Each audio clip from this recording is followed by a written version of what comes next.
Good afternoon. As you may or may not know, Trudeau has spoken today shortly after he announced that he tested positive for COVID-19. So, what I would like to do is play for you a copy of his speech. Now, I cut out the parts in French when he spoke in French, so that's cut out for time constraints. And I have also made some visual aids to help with understanding what's going on, what's being said, and the truth, because that's always helpful. So I'm just gonna not beat around the bush. We're going to get right on to it. I'm going to mute my microphone here and bring him up on screen, and pay attention for the visual aids.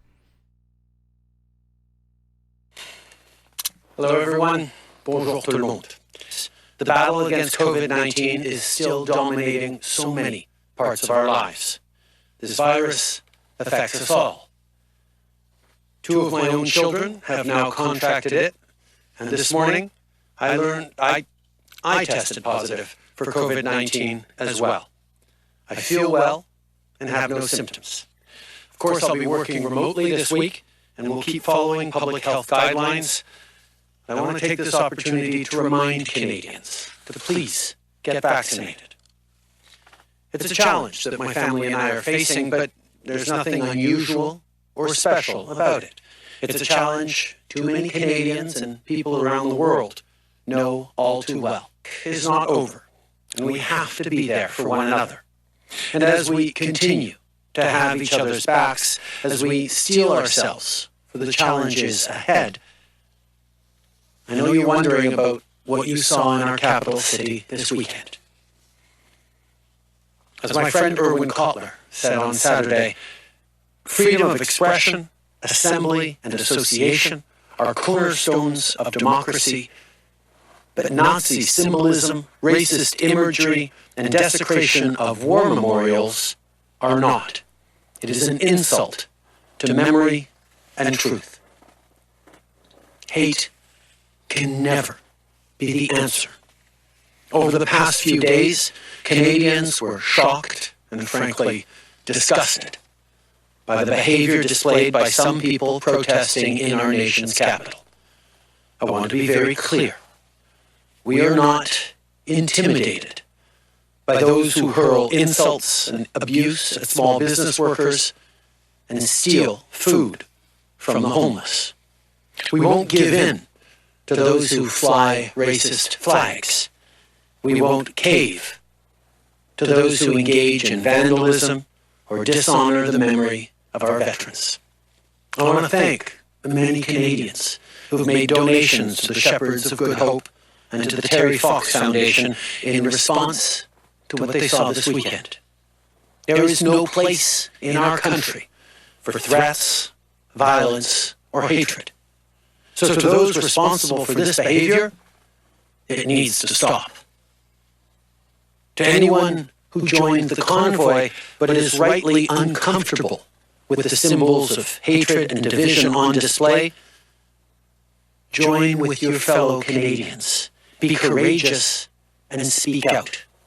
Do not stand for or with intolerance and hate. Politicians exploiting people's fears, I ask you to think long and hard about the consequences. To the nearly 90% of truckers across the country who've gotten vaccinated, who continue working hard to keep us fed and keep our economy moving, thank you. Truckers have tough jobs. Long hours on the road, days away from their families.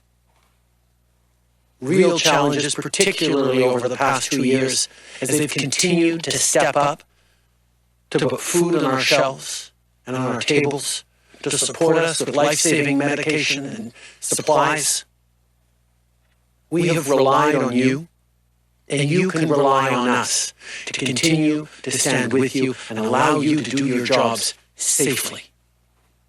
Almost 90% of you are doing exactly exactly that, and we thank you deeply for everything you've done. The behavior on display this weekend does not represent you. And to Canadians at home, watching in disgust and disbelief at this behavior, wondering how this could have happened in our nation's capital after everything we've been through together, this is not the story of our pandemic, of our country, of our people. Canada is strong because you are strong. For nearly 2 years, you've been there for each other as neighbors, friends, and fellow Canadians.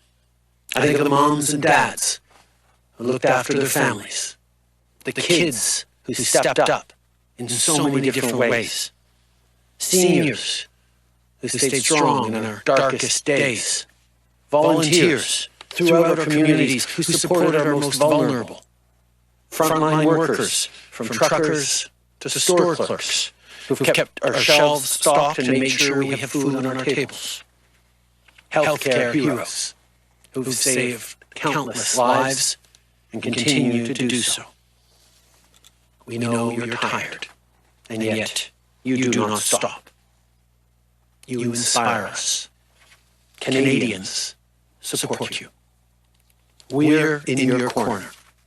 All of you are the story of this pandemic, not the convoy. I wish I could tell you that there are no more difficult moments ahead. But we all know I can't say that. What I can say is that this government will continue to have your backs. We will continue to be there for you as long as it takes, with as much as it takes. That's how we've all gotten through this pandemic so far, and that's what we and I will continue to focus on. Because we believe in you.